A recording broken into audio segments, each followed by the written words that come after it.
Welcome, viewers. Today I want us to talk about ending sentence, how we can end our sentences. The way we end our sentences signifies the impact of the sentence. It gives a lot of information of the sentence. So we have the three main ways of ending sentences. One, we can use full stop.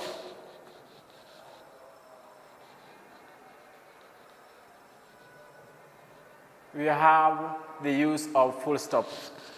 Full stops are always used at the end of statement sentences. So if we have a statement sentences, we have to punctuate it at the end using a full stop.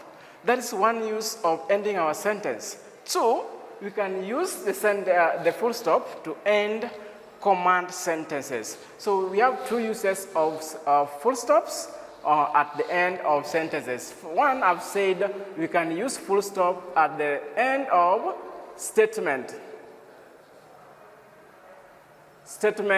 sentences. Two, we can end a sentence using the command sentences. Command sentences. These are the two types of sentences that we use full stops in. So example of a statement sentence that we can use a full stop at the end of it all. Let's look at the example. Example of statement sentence. I am going home. This is a statement. It gives you information on what I want to do or what I'm doing. I'm going home. That's a statement. Let's look at the command sentence. Example of a command sentence. Get in. Get in. That is a command sentence. That's a command sentence. So we have two ways of ending our sentences using full stop. First, I've said we use a full stop at the end of statement sentences. Two, we use a full stop at the end of a command sentences. Number two, we have question marks.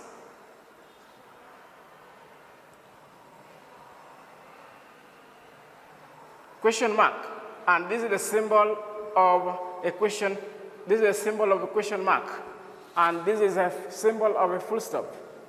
So question marks are used at the end of question sentences. We have a sentences that are in form of question, and there are two ways in which we can form our question sentences. First, we can form our question sentences using auxiliary verbs. The auxiliary verbs that we can use to form our question sentences are, we have should.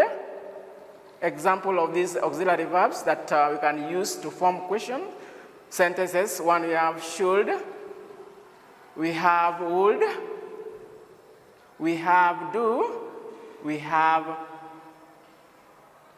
does. These are the auxiliary verbs that we can use to form our question sentences.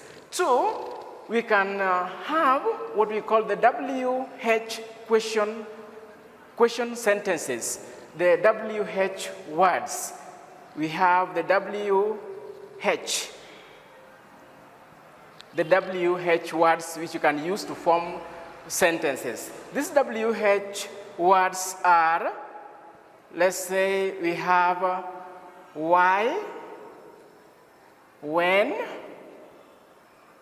where, and what, and we have how. These are what we call the WH words that we can use to form a question sentence. Example of a question sentence. Example of these question sentences. Example, we can say, how old are you? This is a question sentence. I've used the WH question and I've used that part of how to ask a question. Or you can use even the auxiliary verb to ask a question or to get a question sentence. And at the end of it, you must use a punctuation mark, which is a question mark, to signify this is the end of this question sentence. Last but not least, we have the third symbol or sign or you can use to end our sentence, that is the use of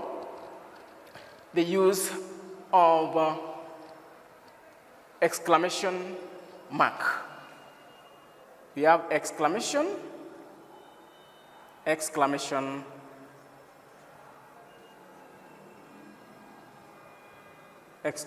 mark. And this is the symbol of the exclamation mark.